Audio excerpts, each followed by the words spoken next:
Bien, ah, mucho gusto con los que no me conocen. Soy Joel Peláez Troncos, médico asistente del Servicio de Reumatología del Hospital Nacional 2 de Mayo. Y si tienen alguna dificultad con el audio, por favor me avisan. Y el día de hoy se me ha encargado de desarrollar la clase de esclerosis sistémica progresiva. Vamos a verlo desde un enfoque yendo desde de la fisiopatología a la clínica y poder tener un sustento de la terapéutica que guarda mucha correlación con los dos puntos anteriores. Primero hay que definir a a la esclerosis sistémica progresiva.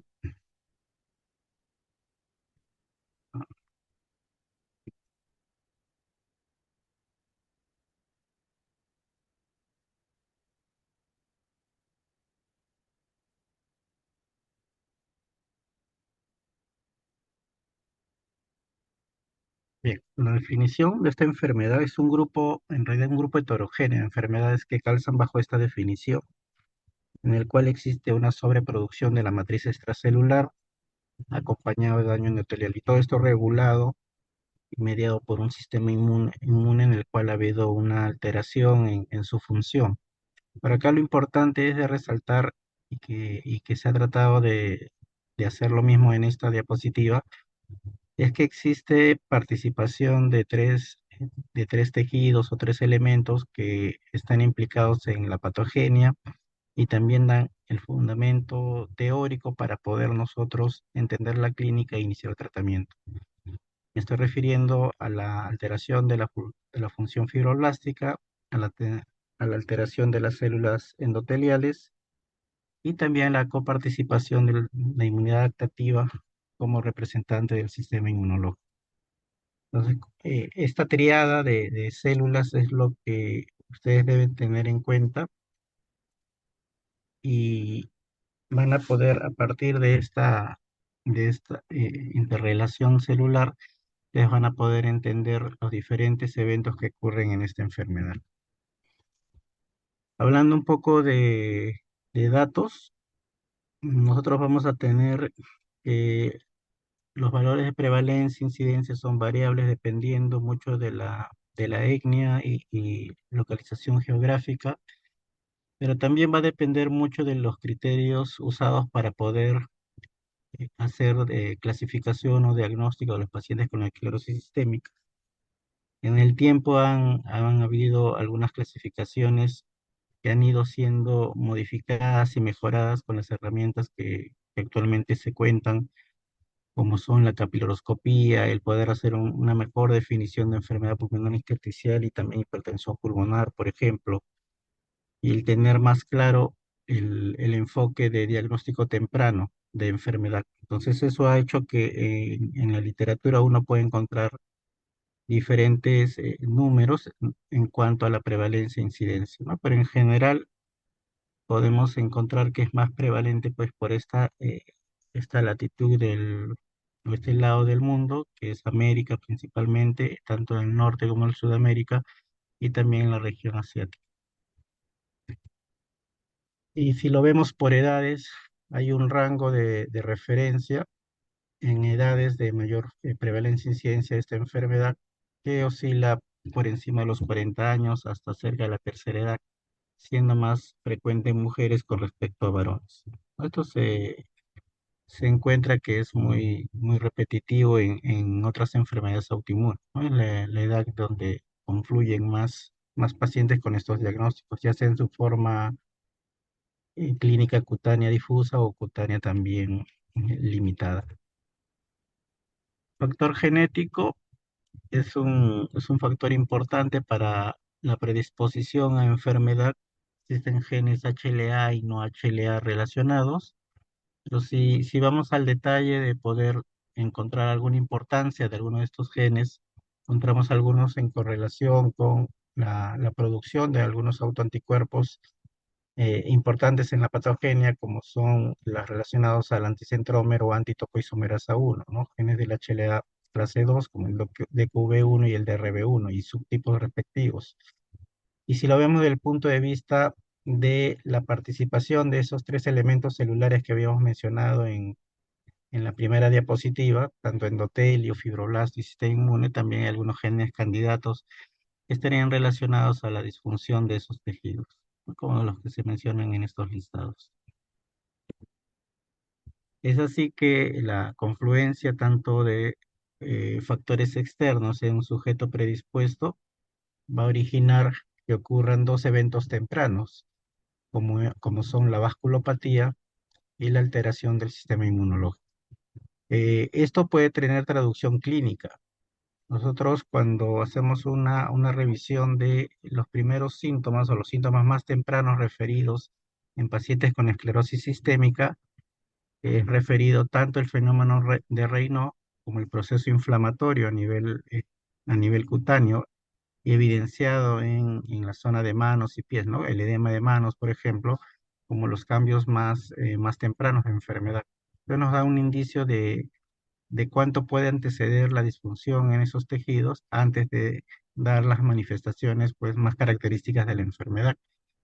Es así que la vasculopatía se entendería también con una participación pues, inicial, de inicio de daño en esta enfermedad, que con el tiempo en el cual va a existir daño agregado y también una mayor alteración de digamos, en forma de un feedback positivo, la coparticipación de otras células del sistema inmune, ya la participación directa de células como son los fibroblastos, ¿no? Y esto explicaría pues el punto en el cual se da el depósito de colágeno en los diferentes tejidos, pasando primero pues por una transformación de la célula fibroblástica a células miofibroblásticas, en el cual pues existe una exagerada ya producción y acumulación de colágeno a nivel de la matriz extracelular.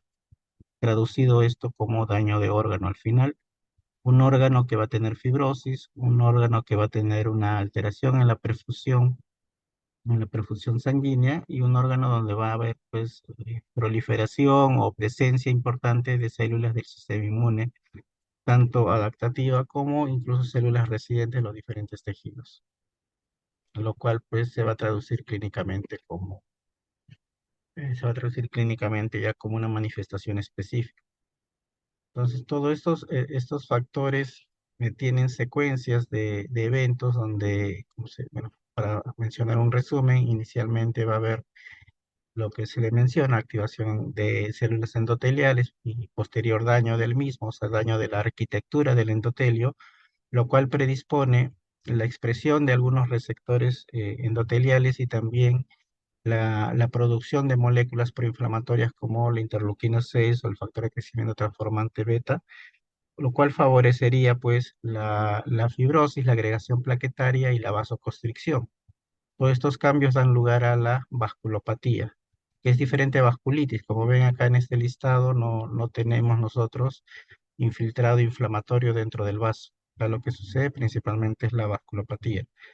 Ejemplo clínico de este evento es el fenómeno de Reno, que no es otra cosa que un fenómeno de vasoconstricción en el cual existe una disfunción endotelial. Posteriormente, existe una permanencia o perduración de este fenómeno de daño a nivel vascular, lo cual se va a traducir ya como daño en tejido por la isquemia persistente en el mismo.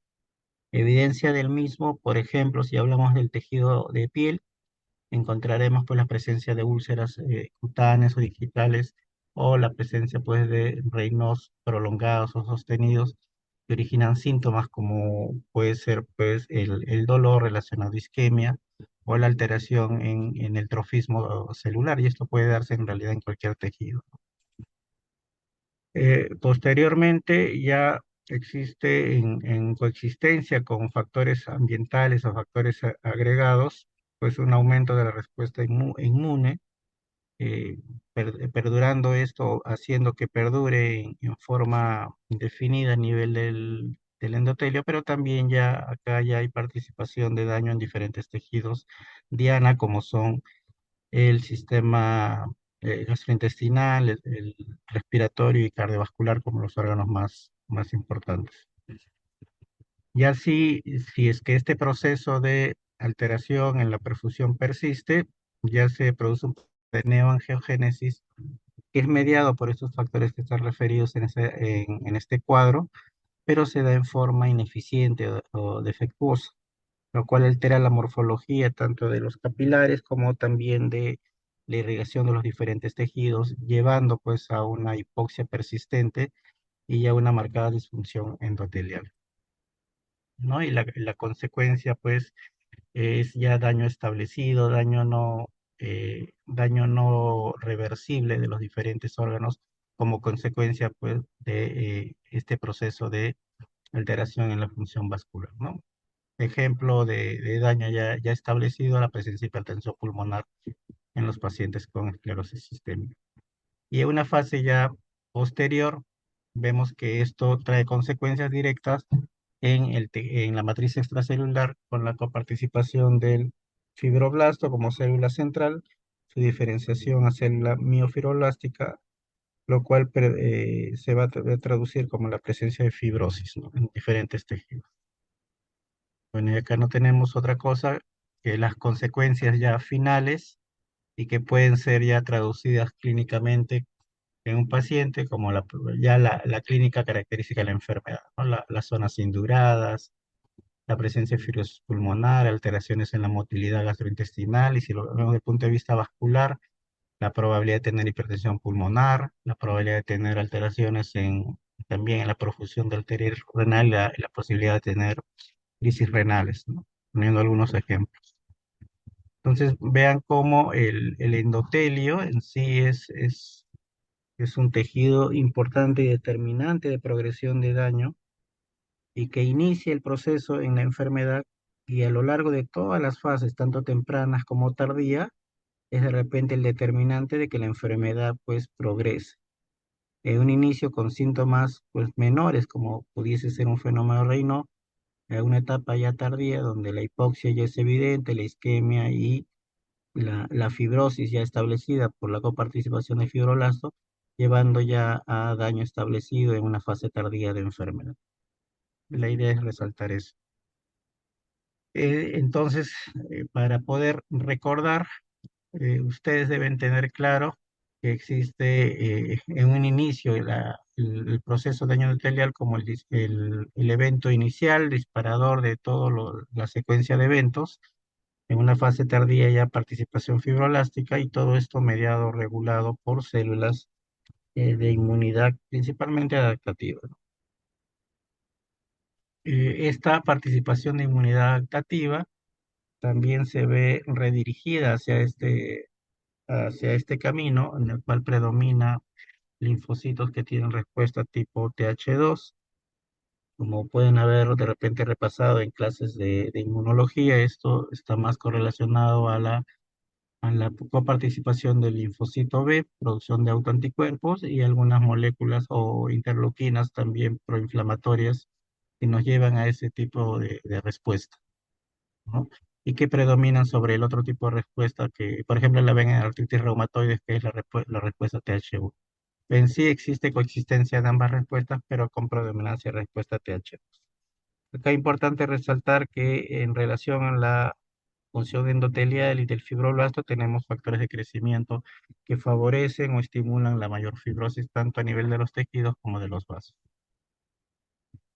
El tener la respuesta TH2 y coparticipación del linfocito B y por lo tanto producción de autoanticuerpos le ha dado un rol central a los autoanticuerpos dentro de la patogenia de enfermedad de múltiples descritos, pero los que se ha encontrado correlación tanto con la clínica, con pronóstico y posibilidad de algún fenotipo clínico, son los que están llamados como propios de la esclerosis sistémica. Entonces, para que recuerden ustedes, recuerden el anticuerpo anticentrómero, al topoisomerasa 1, llamado también anti-SCL70, y al anti-RNA RNA polimerasa 3, que de un tiempo a esta parte está siendo mucho más referido como un marcador pronóstico por el fenotipo clínico al cual está relacionado, ¿no? Son los tres autoanticuerpos que deben ustedes recordar, existiendo muchas más, ¿no?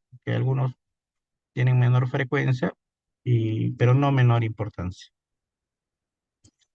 Dentro de esos anticuerpos específicos, y acá vamos a empezar a hacer alguna correlación, tenemos los anticentrómeros que están muy relacionados con una de las formas cutáneas, que es la forma limitada, y la SCL70 que está relacionada con la forma difusa.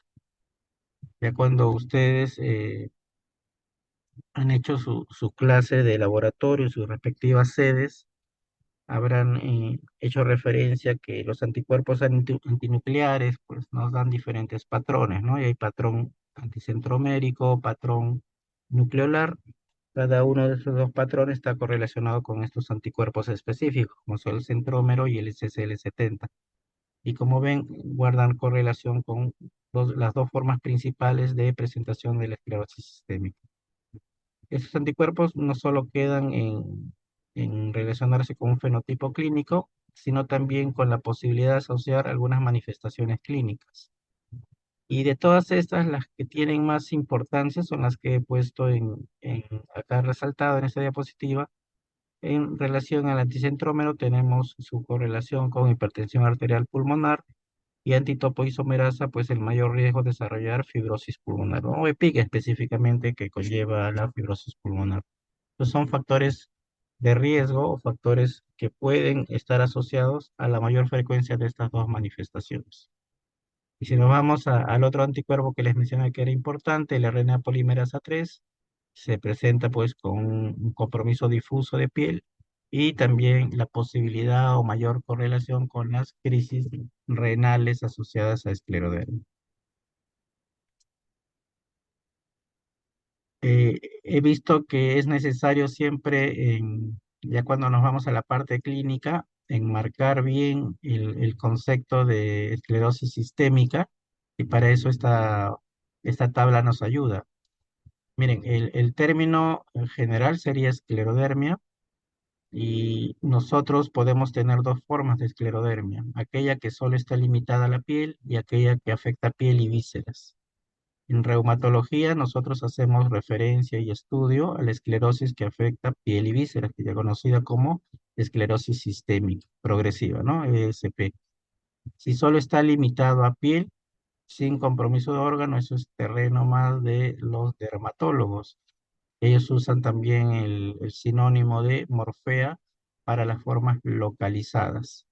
Entonces existen también diferentes formas de presentación de la morfea, desde algunas localizadas hasta algunas que son pues mucho más extensas, como incluso confundibles con formas difusas de la esclerosis sistémica. Pero la diferencia principal es la no afectación de vísceras. Y cuando hablamos de esclerosis sistémica, en relación a su fenotipo en piel, estamos haciendo referencia a dos formas clínicas, las dos principales, la forma difusa y la forma cutánea limitada. Entonces, a veces el término cutáneo limitado se confunde con localizado, ¿no? Pero ven acá que estamos hablando de dos grupos diferentes. También podemos encontrar síndromes de superposición, aquellas donde la esclerosis sistémica se asocia a otra enfermedad autoinmune. Una de las más comunes es polimiositis. Entonces tenemos este cuadro de escleromiositis. Y si los hacemos a otra enfermedad autoinmune no propiamente del área de reumatología, la cirrosis biliar primaria es otra de las que se asocia con frecuencia a las formas cutáneas limitadas de esclerosis sistémica. En casi todas las enfermedades difusas del tejido conectivo existe las formas CINE, ¿no? Las formas CINE son aquellas donde está ausente el rasgo principal o el compromiso principal que define la enfermedad. Si la esclerosis sistémica, la dureza de la piel es lo que define a esta enfermedad, hay una forma sin esclerodermia, o sea, una esclerosis sistémica sin compromiso de piel, que también puede estar presente y donde solo existe el compromiso visceral, bueno, y obviamente con la presencia también de anticuerpos relacionados a la enfermedad.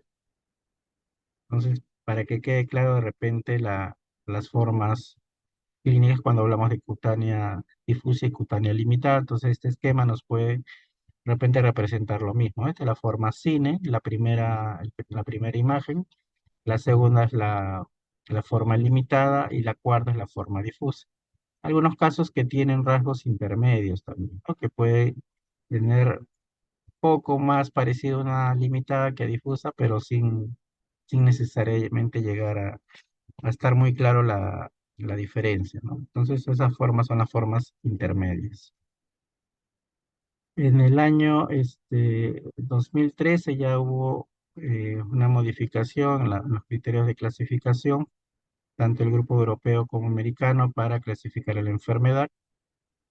Y hablo de clasificar y no diagnosticar porque el objetivo de todos estos criterios es poder homogenizar población con una determinada enfermedad, con los hallazgos más característicos y más específicos, y poder incluirlo principalmente a estudios de investigación. Ese es el fin de los criterios de clasificación, obviamente para aumentar el conocimiento como en herramientas diagnósticas y terapéuticas, ¿no?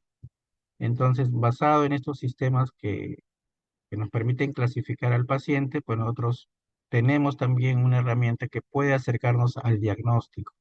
Esto funciona cuando hay ya hallazgos pues específicos o ya definidos de enfermedad, pero a veces cuando es una enfermedad temprana, donde no hay mucha clínica, es donde no tenemos de repente la claridad en poder clasificar o no un paciente. Entonces ahí viene la pregunta si realmente estos sistemas están diseñados para todos los casos o no, ¿no? Para clasificar pacientes. Y a veces hay pacientes que tienen la enfermedad pero son inclasificables, pero eso no quiere decir que no puedan ser diagnosticados. Entonces, entiendan bien la diferencia entre clasificación y diagnóstico. Se habla de que si llegas a 9 puntos, puedes clasificarlo como esclerosis sistémica. Entonces, si tomamos esa premisa, vemos que el primer criterio ya le da 9 puntos. O sea, este criterio debe ser muy específico para que yo pueda decir si este paciente puede ser clasificado como esclerosis sistémica. Es criterio suficiente y habla pues del compromiso o la induración de la piel en manos que está en la zona cercana o próxima a la región metacarpofalange. Eso aplica tanto para el dorso como para la región de falange proximal. ¿Ya? Y entonces, definir bien esto. Entonces, la zona dorsal de la mano es de repente donde uno busca pues la presencia de induración. Si hay afectación de los dedos, estamos hablando de esclerodactilia. Bueno, esto implica una zona distal a metacarpofalángica, principalmente referido a la falange proximal y hasta media. O podemos, dependiendo de la fase de enfermedad, a veces solo está aumentado de volumen los dedos. Y le da determinado puntaje mientras más se parezca a los casos específicos. Y así podemos tener otros hallazgos, como son pues la presencia de úlceras en los pulpes de los dedos, las telangiectasias, y lechos capilares están relacionados con la presencia de disfunción endotelial, ¿no? Alteración de la vasculatura. En la hipertensión pulmonar, enfermedad pulmonar intersticial, también está considerada como criterio para clasificar, el fenómeno Reino también, y ya están incluidos, a diferencia de los criterios previos que eran del año 83, están incluidos anticuerpos como son el centrómero, topoisomerasa y RNA polimerasa 3, dándole determinado puntaje a la positividad de cualquiera de ellos. Entonces, para definir 9, ¿no? Obviamente más de 9 está más que definido el diagnóstico. Eso como herramienta. Es como estamos en una clase donde se le debe dar pues la información que existe, pero se le presenta, pero si ya queremos verlo como una herramienta aplicable, de repente no es del todo aplicable en todos los casos. Entonces siempre es preferible de repente tener más una visión clínica de enfermedad en el cual tenemos que pues, reconocer todas las manifestaciones que puede dar una enfermedad y si les va a ser de repente mucho más fácil relacionarlo con el diagnóstico. Hablando de esta manera, entonces nosotros vamos a empezar a desarrollar la clínica y vamos a manifestar pues los principales hallazgos o principales manifestaciones que da en los diferentes sistemas. Y también voy a hacer acá la, la aclaración de que a diferencia de otras enfermedades donde tú tienes un esquema ya de tratamiento definido para todas las manifestaciones, o por lo menos muy parecido, en esclerosis sistémica no es así. El tratamiento para cada manifestación puede tener variaciones en muchos de los casos. En algunas se usa inmunosupresores, en otras formas clínicas no, en algunas son vasodilatadores, en otras se usa, pues, por ejemplo, análogos de prostaciclina, y así podemos tener diferentes esquemas dependiendo de la manifestación. Entonces, terminando la descripción de la clínica, voy a proceder a referir si el tratamiento específico por cada manifestación. Y no va a ser al final, como se suele hacer luego de hablar de toda la clínica. Pues en piel, inicialmente cuando se da el proceso inflamatorio, se produce edema del mismo. Entonces se habla pues de una fase temprana o edematosa. Luego ya con la participación del fibroblasto venimos a ver la acumulación del colágeno a nivel de la piel, se da la fase indurativa y posteriormente al cesar ya este proceso de acumulación empieza a haber retracción de la piel, estamos en una fase atrófica. Hay un ejemplo de cómo estamos pues en la zona proximal a metacarpofalanges, haciendo el pliegue entre primer y segundo dedo, viendo que no es posible hacerlo correctamente en la imagen que está en el lado derecho de lo que se está mostrando, ¿no? Diferente de la otra mano, para que vean cómo se busca valorar la dureza. Pero esta enfermedad, eh, muy aparte de llegar a dar induración, también puede estar presente o caracterizada por cambios pigmentarios, zonas hipo e hiperpigmentadas, algunas conocidas también como sal y pimienta. Bueno, la esclerodactilia, que es la descripción de la induración a nivel de los dedos, las telangiectasias que pueden estar presentes en diferentes zonas. Las más comunes son la palma de las manos, los labios, paladar, por ejemplo, el rostro mismo, ahí buscar las telangiectasias, o sea, las dilataciones capilares. La calcinosis cutis también puede estar presente en los pacientes. Esto, aunque esto se ve con mayor frecuencia en población infantil más que en población adulta, pero también está descrito. Y la evolución de la disfunción endotelial y la isquemia secundaria es la presencia de úlceras, principalmente en zonas distales de los dedos, ¿no? En las yemas. Entonces, todo eso podemos ver en piel. Acá tenemos algunas fotos donde vemos los cambios de coloración en los dedos, probablemente un paciente en el cual se ha inducido el fenómeno Raynaud. Vemos en el pulgar también la presencia de una cicatriz relacionada a una úlcera digital. Si somos un poco más acuciosos, vemos que la morfología de las uñas tiende, ¿no? A valorar que hay una probable pues hipoxia crónica en este paciente. Probablemente este paciente con esclerosis sistémica tenga también alteración en la función pulmonar. Y somos más acuciosos también si vemos la forma que tienen los dedos, sobre todo el segundo dedo, que en la imagen lo puede captar mejor, tiene una especie pues, de afilamiento del mismo, cuando no debería ser así, ¿no? Y esto indica que ya hay un proceso de resorción ósea a nivel de la falange distal, proceso conocido como acroosteólisis.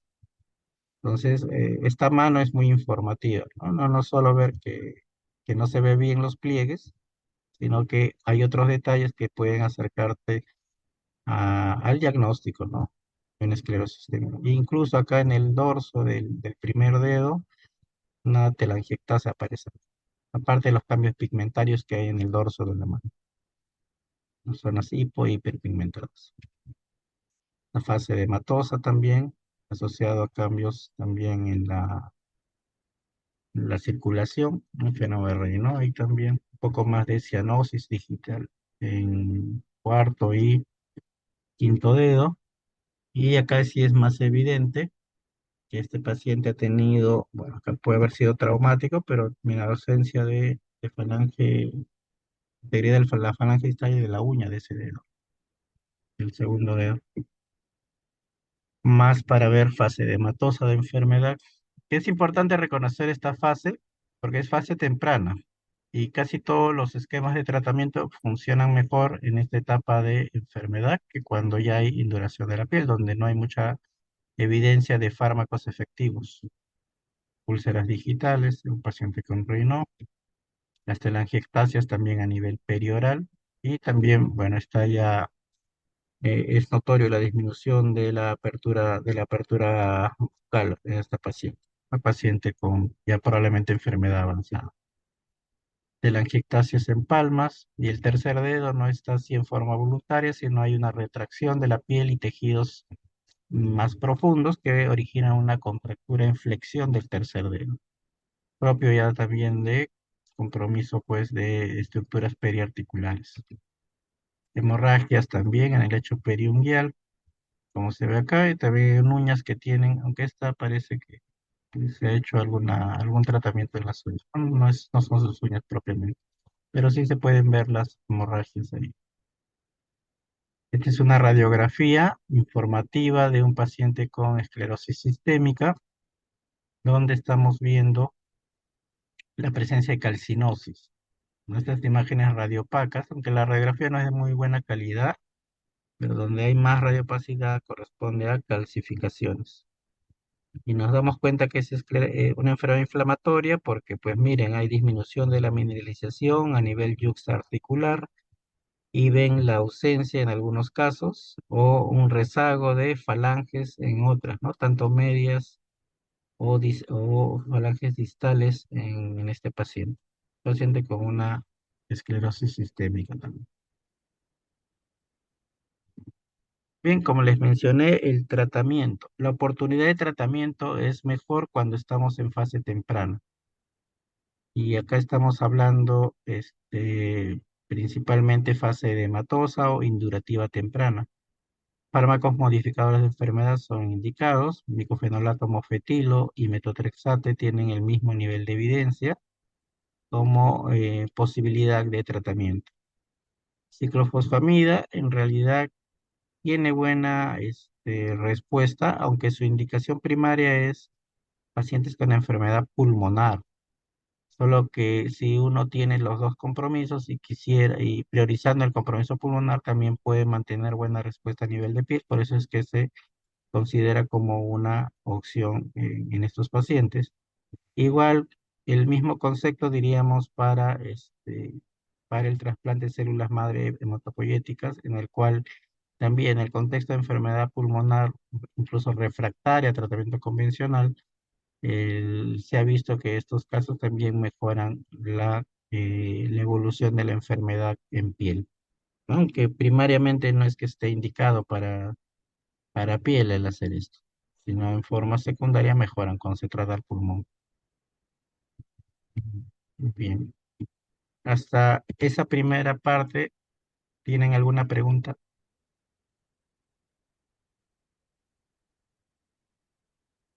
No, doctor. No, ya pueden preguntar, ¿ah? En cualquier momento. Vamos a hacer pausas de acuerdo a lo que vayamos avanzando. Bueno, las manifestaciones circulatorias también son prevalentes. Recuerden el fenómeno de Raynaud, que no es otra cosa que el proceso de vasoconstricción, pero que tiene la característica de ser reversible, y eso es lo que deben ustedes recordar. El solo ver cianosis digital no implica que sea Raynaud, o sea, tienen que ver que el proceso, pues, del proceso de vasoconstricción revierta, ¿no? Y esto puede ser desencadenado por el frío, emociones, que son los desencadenantes más frecuentes. Recuerden que existe una secuencia que puede estar incompleta, no necesariamente se va a ver todas las etapas, la palidez, la cianosis y rubicundez. Para que recuerden el orden, solo vean las primeras letras, PCR, como estamos en reumatología, es como proteína C reactiva, pues por eso se pueden acordar ya PCR para que vean el orden, pero como les mencioné, pueden estar en forma o incompleta, a veces no se evidencia la cianosis o la palidez de frente a cianosis, ¿no? Y recordar que esto no es exclusivo de manos o pies, también puede haber en otras zonas, incluyendo pabellones auriculares, puntenarios, pero sobre todo recuerden que también puede estar en vísceras. Coronarias es una de las que puede tener mayor frecuencia, simulando cuadros pues de isquemia miocárdica asociado pues a un proceso aterotrombótico embólico, ¿no? Siendo este proceso el de vasoconstricción el que genera el dolor a ese nivel por un fenómeno de Raynaud, el cual es reversible. La herramienta para evaluar al Raynaud, y esto da de repente mucho más sentido más importancia, más desarrollo tenido en esclerosis sistémica, es la capiloroscopía. Es la evaluación en forma magnificada de los capilares, una herramienta que te permite en un paciente con fenómeno Raynaud, en el cual incluso, incluso sin llegar a tener diagnóstico en ese momento definido de esclerosis sistémica, te identifica patrones que pueden correlacionarse con enfermedad temprana o tardía, o patrones que son no vistos en la esclerosis sistémica, sino en otras enfermedades. Entonces, te pudiese ayudar a hacer una especie de disquisición o diagnóstico diferencial, principalmente entre esclerodermia u otra posibilidad. Entonces, es una herramienta de ayuda también para poder ver en algunos casos, pues, etapa en que se encuentra la enfermedad.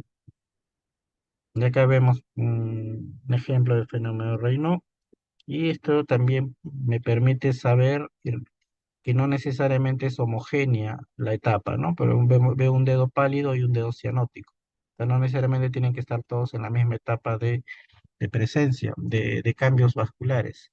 Y también no tienen que estar necesariamente todos los dedos afectados, hay dedos que de repente no tienen los cambios en la circulación.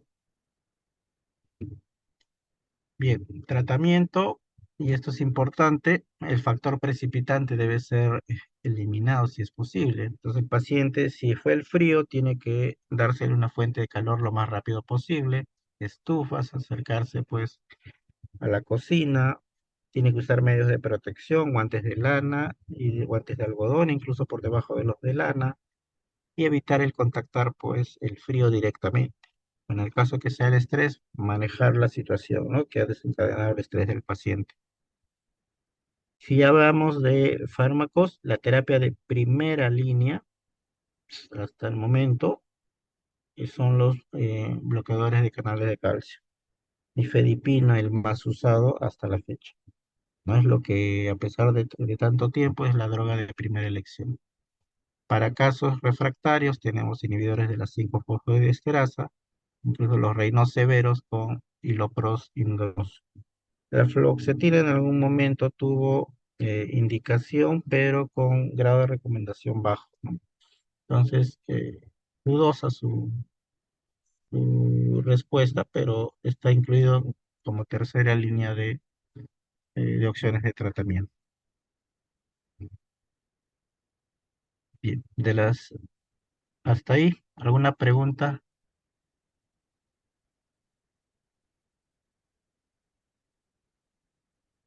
No creo, ¿no? Bueno, de las manifestaciones osteomioarticulares, los pacientes pueden tener artralgia, que es lo más frecuente, pero también pueden desarrollar artritis. Y de todos los que desarrollan artritis, una décima parte puede ser incluso erosiva, ¿no? Muy parecida a las otras enfermedades erosivas, como ejemplo artritis reumatoide. Por lo general no da erosión, o sea, la mayoría o es artritis no erosiva o es artralgia, pero de todo ese grupo, pues hasta un 10% puede desarrollar erosión. Pero lo más común es el compromiso periarticular, en el cual pues se altera la movilidad articular por la adherencia de la piel a las capas más profundas. Pues, la piel retraída llega pues a asociar pues un compromiso tendinoso, ¿no? Lo cual dificulta principalmente la flexoextensión de las diferentes articulaciones del cuerpo, principalmente en extremidades.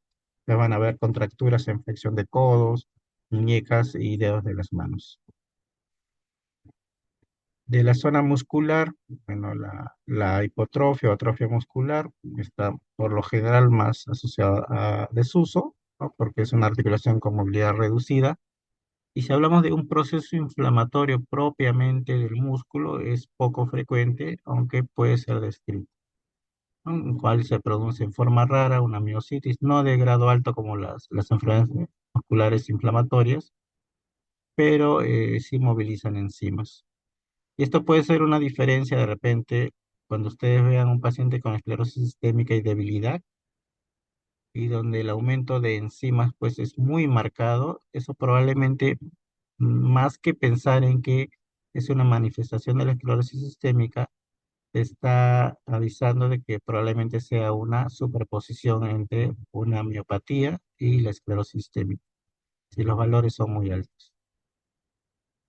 El plano óseo tenemos que existe una disminución de la mineralización, forma generalizada, esto por alteración en en la función del osteoblasto y osteoclasto, y esto regulado por un sistema de moléculas que en la clase de osteoporosis de repente lo van a ver o ya lo han visto, que es el RAN ligando y la osteoprotegerina, que favorece a esta activación del osteoclasto. Y la isquemia puede dar también lugar pues a pérdida, ¿no?, de tejido óseo, sobre todo las zonas más distales de dedos, produciendo pues la acroosteólisis, que también es referido como manifestación ósea. Ahí vemos contracturas en flexión en esta foto, de esta manera. El tratamiento va a depender de qué estamos tratando. Si son artralgias o artritis o mialgias, pueden ser suficientes AINES o analgésicos, ¿no?, en estos pacientes. Si habla o tendinopatía también, ¿no? Si no hay buena respuesta, se puede usar corticoides a dosis bajas. En aquellos que desarrollan artritis erosiva o que desarrollan miositis, ¿no?, demostrado por elevación enzimática, ya se pudiese escalar en el tratamiento a esquemas muy parecidos a las de miopatías, donde se puede usar metotrexato o incluso inmunoglobulina endovenosa para los más refractarios. No son algunas posibilidades de terapia para los casos ya más refractarios. Bueno, los que tienen osteopenia, bueno, es suplementación de calcio, vitamina D, hacerle de repente bifosfonatos como medicación si es que el paciente pues tiene indicaciones para el mismo, ¿no? Ya con una evaluación con una densitometría y algunos marcadores de resonancia ósea. El compromiso respiratorio es variado, pero lo que determina pronóstico en un paciente con esclerosis sistémica es la posibilidad de desarrollar enfermedad parenquimal bajo la forma de neumonía intersticial, ya sea no específica o usual, ¿no? Son las formas más frecuentes y las que determinan pronóstico en estos pacientes. Y casi todos los esquemas de tratamiento en cuanto a compromiso pulmonar están referidas a este tipo de presentación de enfermedad, ¿no?, con el uso pues de inmunosupresores o antifibróticos como terapia asociada dependiendo del tipo y etapa que se encuentre la enfermedad. Pueden también dar neumonías organizadas, bronquitis de tracción, o tener estos pacientes, o afectar cualquier otro segmento del pulmón, llámese pleura, llámese caja torácica, por ejemplo, por la misma debilidad o la retracción de la piel sobre los músculos de esa zona. Puede asociar neoplasias, puede también aspirarse el paciente, sobre todo si tiene reflujo asociado, reflujo gastroesofágico asociado, ¿no? Todas esas complicaciones puede haber, pero el EPIC es lo más importante. Y en segundo lugar, o mejor dicho, no tan distante de esa frecuencia, tenemos a la hipertensión pulmonar, que es el otro motivo por el cual los pacientes pues tienen mal pronóstico si es que está presente, la cual puede ser aislada o primaria o estar asociada a un EPIC, ¿no?, siendo denominada como secundaria.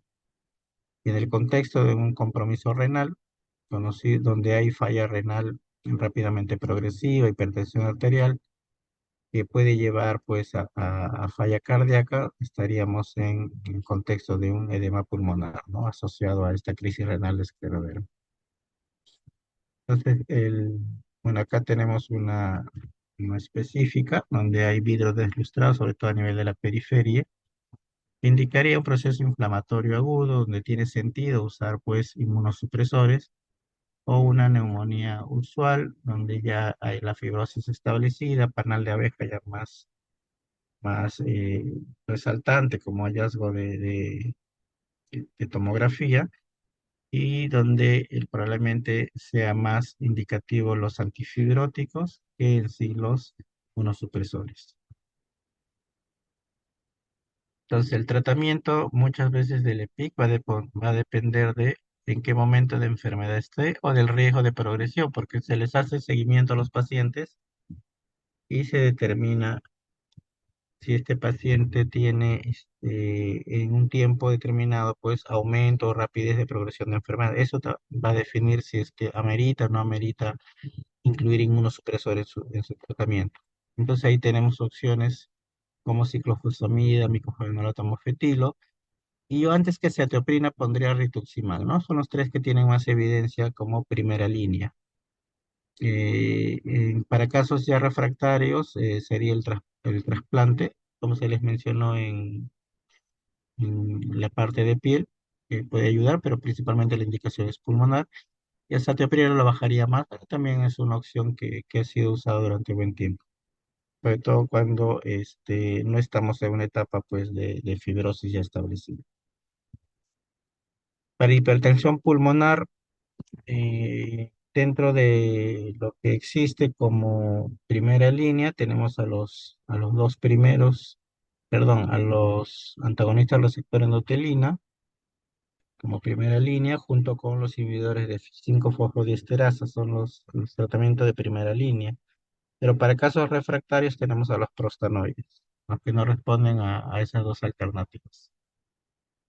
eh, Moléculas que han sido probadas también, Riociguat, que actúa a nivel de la adenilato ciclasa, que también puede modificar el tono de la arteria pulmonar, pero podemos considerar como una opción un poco más distante que las referidas anteriormente para hipertensión pulmonar.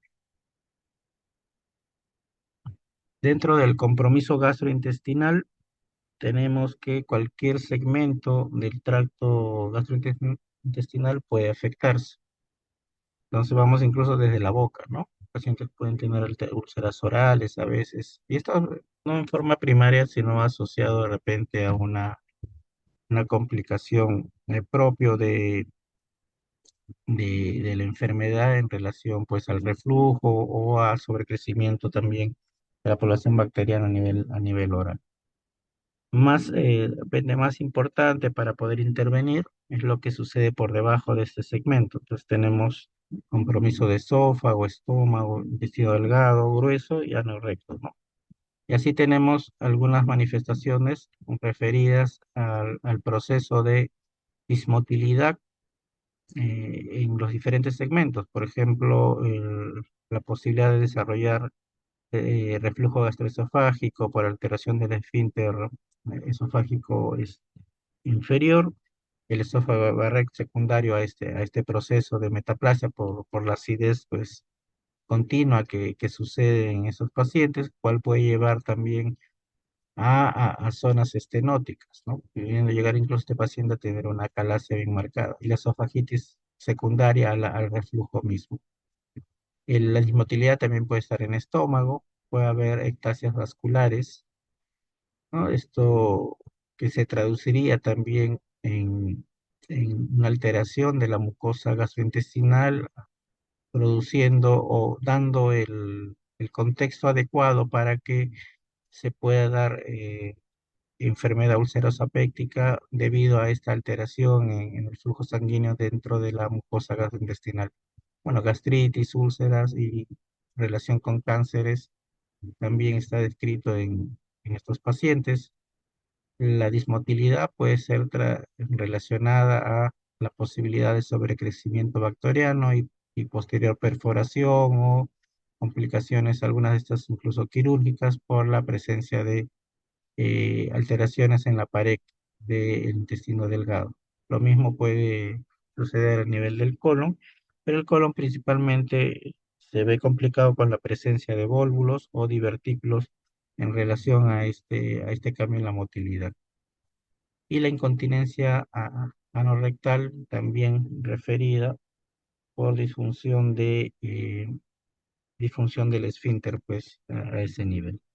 Entonces, cada una de estas manifestaciones, dependiendo si es un fenómeno de motilidad, una alteración de la acidez, si es un proceso de repente sobrecrecimiento bacteriano, tiene un esquema de manejo diferente, el cual no incluye necesariamente el uso de inmunosupresores. Van desde cambios de estilo de vida, protectores de mucosa, inhibidores de bomba de protones, por ejemplo, ¿no? Dependiendo de lo que uno va identificando en este paciente. Miren, acá algunas sugerencias tanto para esófago, para estómago también, como ven, desde cambio de estilo de vida y a las drogas que son conocidas para pacientes también sin esta enfermedad, es lo mismo, ¿no? No es que haya algo diferente, ¿no? El sobrecrecimiento bacteriano, igual, probióticos, antibióticos deben usarse y en algunos casos puede requerir también apoyo nutricional debido a la desnutrición por un síndrome de mala absorción que tienen esos pacientes. La dieta se varía si el paciente está estreñido, si hay diarrea, pues vienen los probióticos, enemas también para constipación y hay entrenamiento de esfínter en el caso de incontinencia no rectal. Entonces, en este caso, a diferencia de otros órganos, acá estamos viendo de que la recomendación o los tratamientos no tienen que ver necesariamente con la presencia de modificar el fenómeno inmunológico, sino en tratar ya en sí el síndrome o síntoma puede ser referido, ¿no? En este paciente.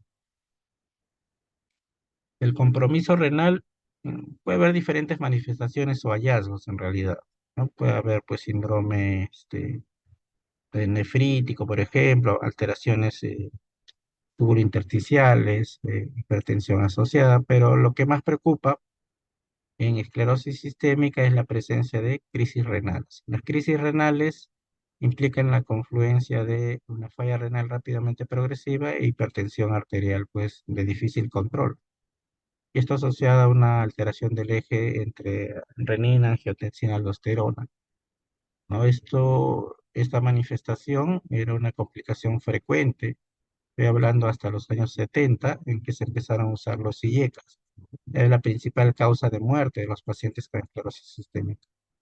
Con el tratamiento de primera línea y efectivo de IECAS, se ha modificado esto a actualmente ser una manifestación de mucho menos frecuencia, aunque existen algunos factores que hay que tener en cuenta como factor de riesgo.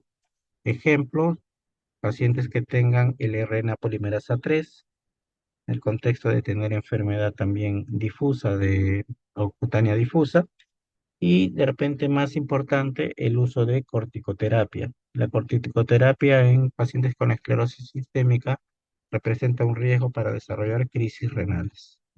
Entonces hay que tener cuidado de usar en forma prolongada o altas dosis los corticoides en estos pacientes por esta complicación.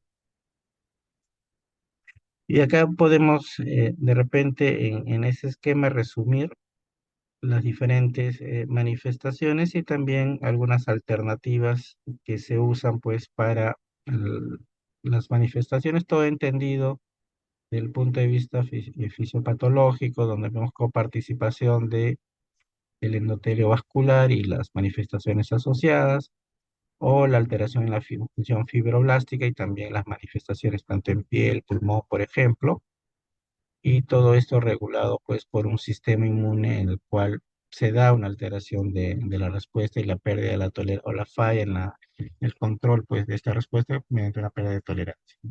El esquema puede resumir, en el año 2023 es que se dan las últimas recomendaciones de manejo para esclerosis sistémica, donde esta tabla o este esquema nos lo ordenan de repente en este cuadrito que les puede ser de más utilidad para poder saber las opciones de tratamiento.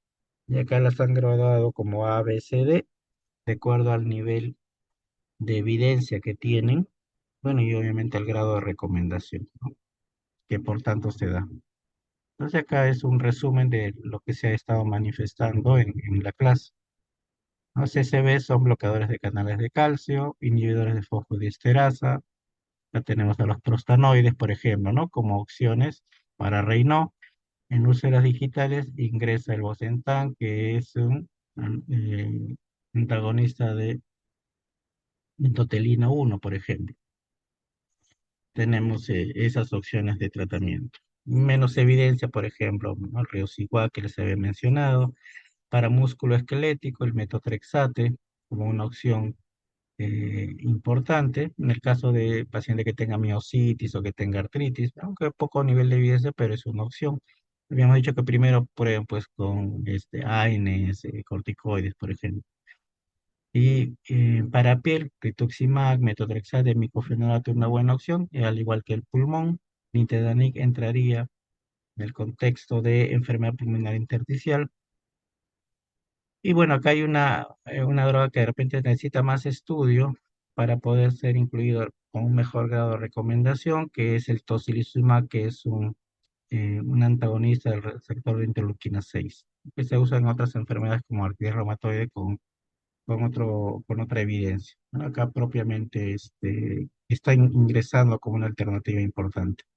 Gastrointestinal ven que no está en la línea los inmunomoduladores, inmunosupresores o otro tipo de drogas que tengan efectos sobre el sistema inmune, si no son recomendaciones o indicaciones diferentes, ¿no? Inhibidor de bomba de protones, prokinéticos, antibióticos, sobre todo para sobrecrecimiento, crisis renal, los hay, los inhibidores YECA, ¿no? Son los más estudiados. La sobrevida de estos pacientes es, varía de acuerdo a la forma de presentación, sea cutánea limitada o difusa. Ven acá, según este gráfico, que las formas difusas, más o menos a los 9 10 años, cerca de la sobrevida se reduce a cerca del 40, del 60, ¿no? 60, 50% de los casos, y pasados los 10 años decae rápidamente el número de pacientes que sobreviven, pues siendo un tercio de ellos que llegan a una edad muy cercana a las 2 décadas. Porque es una enfermedad que, a pesar de todos los esfuerzos que se han hecho, de todas las que existen, es una de las que ha tenido poca variación en modificar evolución natural de enfermedad. Las formas cutáneas limitadas tienen un poco mejor de evolución en cuanto a sobrevida en el tiempo, si la comparamos con la anterior. Pero igual no es que sea tanta la diferencia. Estas enfermedades tienen esa forma de comportarse. Como acá esto es para ver que la mortalidad actual está referida a estas dos columnas, que es hipertensión pulmonar y fibrosis pulmonar o enfermedad pulmonar intersticial, que antes, en los años 70, era la primera causa, crisis renal de esclerodermia, ¿no? Compromiso renal. ¿Cómo eso ha variado en el tiempo? Bien, ¿tendrán alguna pregunta?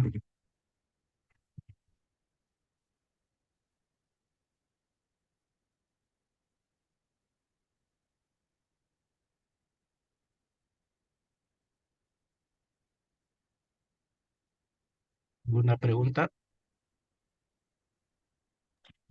Ah, claro. Bien, bien, entonces menciono las cuatro. Gracias por la espera y espero que les sea de ayuda la exposición. Nos estamos viendo bueno, con los chicos de la sede en otra oportunidad. Hasta luego, gracias. Gracias, doctor.